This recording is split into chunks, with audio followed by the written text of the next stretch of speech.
Hello, I'm Elisa Zhang, and I'm a physician and life coach. And I did my certification at the Life Coach School. So today I'm going to talk about an article that came out in The Guardian. It was published on Wednesday, October 6th. And by the time you see this video, it'll be just under a week since it's been published. This may not be an article that's on your radar, but it brings up some topics that I just thought that I would address in this audience. So yes, the life coach world is unregulated. There is the ICF, the International Coaching Federation, that does attempt to regulate coaching, but they are an independent organization. They are no way government affiliated. There are thousands of programs across the world that teach life coaching and certify coaches to be certified in life coaching. Some are ICF certified, some are not. The ICF, certainly has the programs that it backs or promotes more. It, I think, even has its own program. So I don't actually see how an independent entity that just decided to say that we're the regulatory company gets to make that choice, other than some other coaching schools deciding to go along with that. So the Life Coach School is not part of the ICF. It does not, we do not get certification through the ICF when we get certification through the Life Coach School. The Life Coach School is founded by Brooke Castillo, and I learned about the Life Coach School by listening to the podcast, The Life Coach School, and I learned about that podcast through a real estate course that I took in 2020. And I basically binged that podcast, and it really opened my mind. And I've talked about this in some of my previous videos, if you've seen that. So I'm not going to go into my whole backstory about how I decided to go into coaching, but I just did want to address some of the things in this article. So first of all, Brooke Castillo is a human. She's got a profitable business. She makes a lot of money in her business. She's actually very transparent with the money that she makes, or the money that the Life Coach School makes. And it's up at, I believe, 37 million. And she's built it from the ground up with her husband, Chris, originally. And now she was CEO until just recently. Now Erica Royal was hired to be CEO fairly recently. So does she oversell coaching as like being a coach, being this glamorous, great life where you can make a lot of money and have a great life? To some extent, yes. And she has a few podcasts where she brings on coaches and talks about just how great, being a coach is and how much they love being a coach. But I have to say, I love being a coach. I love coaching. I love the connection I get with the people I coach. I love getting coached, and I love my coaches. So, that part is true. Now, how profitable is it really? People often say, well, coaching's expensive. Well, a lot of things are actually expensive. When you look at how much you pay, anyone who has a specialized skill, how much you pay plumbers, electricians, and, they don't necessarily have like college degrees. Not that a coach necessarily has a college degree either. And there are coaching programs where you can get certified very cheaply for, I haven't looked, but probably as low as a couple $1,000s. And there are, the Life Coach School is definitely one of the most expensive, if not the most expensive place to get certification. I paid $18,000 for my training at the Life Coach School. And do I regret that? Absolutely not. In all honesty, I kind of looked at it as not even, I wasn't necessarily thinking that I would start a business as a life coach when I took it. There was a coaching program for women physicians I knew about that was $5,000 for 2 months. And so at the time doing the math, the coach certification, when I did it, was a 6-month-long program with an additional 6 months of support afterwards. And actually the support is kind of ongoing, but the 6 months is included. So when you pay for the 18,000, you're paying for a year. And so my thought was, well, 6 months is 3 times, 2 months, and that would be 15,000, and includes self-coaching scholars, which I was already paying for, which was $300 a month. And that was included for a year. So that's a value of $3,600. So overall paying 18,000 for this program and getting coaching through this program would be similar to coaching through this other program for physician coaches. And yes, the programs are completely different. They are not apples to apples, but I would actually get coaching certification through this program. And so that was, somewhat appealing to me as well.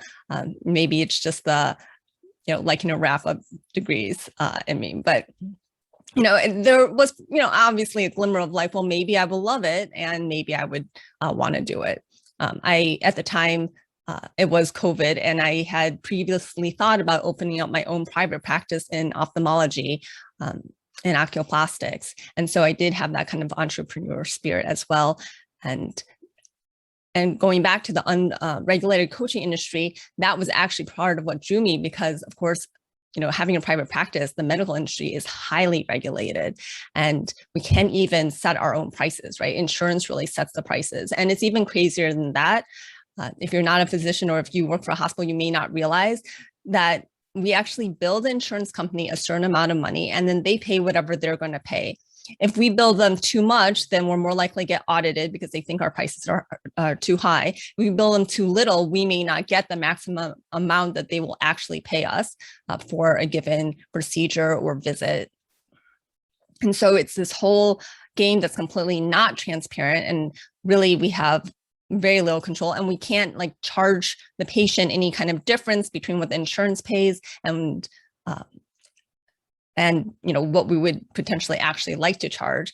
And so I actually in general think that we're underpaid, even though when you see the bills, they're so high, the amount that insurance actually reimburses is actually quite low in most circumstances. So getting off that soapbox, back to the $18,000. So when I was a med student, I paid, or actually grad student, I paid $18,000 for a set of real estate courses from Rich Dad Poor Dad's Real Estate Academy. And that was when I had a lot less than I have now, and that money was much more needed, so to speak, or much more scarce, right? And I did it because I wanted to learn how to do real estate investing and make money through real estate after reading the Rich Dad Poor Dad books.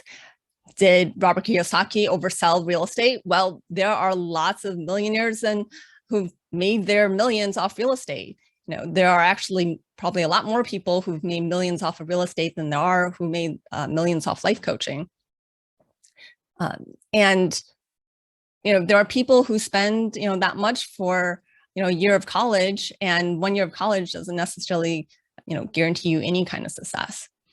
Do I regret spending that $18,000? I mean, yes and no, because I had spent that the courses were actually, I think, not very good.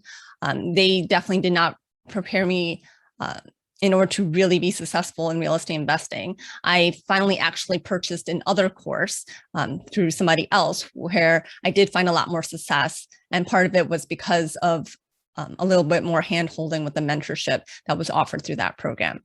So having spent that $18,000 though really pushed me to keep trying so that I can make my money back. And I eventually did make my money back. And so in that way, I don't necessarily regret it, because I learned a whole lot, and I real estate invest now, and all that knowledge, knowledge is power, and experience goes a long way as well. So the truth of the matter is the Life Coach School has probably trained, I'm going to guess, thousands, definitely I would say over 1,000, and potentially multiple thousands of coaches. And they actually have what's called a 100K club, where they acknowledge coaches who have made $100,000 in their business in the last 12 months. And that $100,000 is gross, it's not profit. So that's not take home, that's before all the expenses. And the number of people in that group is somewhere between 1 and 200. So the chances of becoming a rich, successful life coach is really, I mean, if you just go by probability, not necessarily that high, right?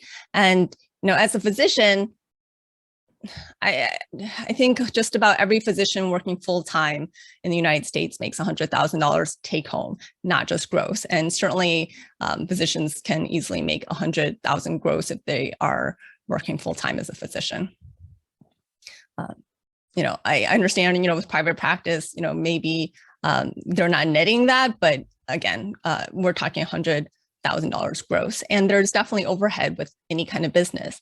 And entrepreneurship, it's not for the faint of heart. It's not easy. Like, there is a lot of work and there's a lot of failure involved in entrepreneurship. And in order to really be successful as a life coach, generally, that means entrepreneurship. Now, it is possible to be hired as a life coach, and the life coach school itself does actually hire coaches. And so, there are lots of people who go through the life coach certification program just hoping that they will get hired to be a life coach for the school. And honestly, the school can't actually hire everyone who wants to work there. So someone could go and do the whole certification process thinking their plan is just to work for the life coach school, and they don't actually get a job for the life coach school. Now, the life coach school will let you know if you apply and you don't get offered a position right away, that you are welcome to apply again in the future and to get more hours of coaching under your belt so that you can get better at that skill. Like any skill, the more you do it, the better you're going to get at it. So some of the other things had to go over. So in the life coach school, we learned something called the model. And the model is a tool. And a tool, like any other tool, can be used inappropriately. So I just want to say that. The other thing I want to talk about is, medical school is hard, but your success is almost guaranteed with medical school. But it's also still not 100% guaranteed. There are medical students who don't match into residency. And if you can't get into residency, then you really can't practice as a physician. And then you've got six-figure debt. I mean, not all physicians have six-figure debt when they leave medical school, but a lot do. And so that is even more debt that you potentially have a really unsurmountable potentially way of having to pay off if you don't actually get into residency and are able to later practice as a physician. So not to say it's not impossible, but if you go to a medical school in a foreign country, some people have called that gambling. Now, I'm not saying it's gambling, but it is harder, looking at just the statistics, to get to match into residency if you do your medical school abroad. And depending on where you go for medical school abroad, you still may actually have six-figure loans. And so if you don't match into residency and you've got six-figure loans, that's much worse than spending $18,000 on life coach training and not being able to make that money back as a life coach, in my opinion. I know other people may see it differently. The last thing I want to address is, people calling coaching unlicensed therapy. Is it possible there are coaches practicing unlicensed therapy?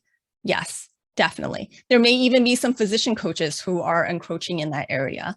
I do actually think that the life coach school does try to differentiate therapy versus coaching. And I do also think that there are people who are getting therapy who can still be helped by having coaching in addition to the therapy. So there are, doctors who are, quote, not great doctors who may not be practicing to, the gold standard, or if another physician looked at the way that doctor practiced, they wouldn't agree. That's also definitely going to be true with coaching. That's kind of true with everything. And so, it's all a gradient. And because coaching is an unregulated industry, yes, I do think it's probably, there are definitely coaches out there that aren't great coaches. There are definitely coaches out there that may be causing their clients harm. And is that a good thing? Obviously not. But even in regulated industries, even in the highly regulated medical industry, there are, doctors or other, medical professionals who may also be causing their patients harm. And I'm not going to get into any specifics, but I've definitely seen cases where my thought was that something should be addressed, and I brought it up to the best of my ability, but in the end, I was not in a position to necessarily do anything else but bring it up, bring what I saw to light. So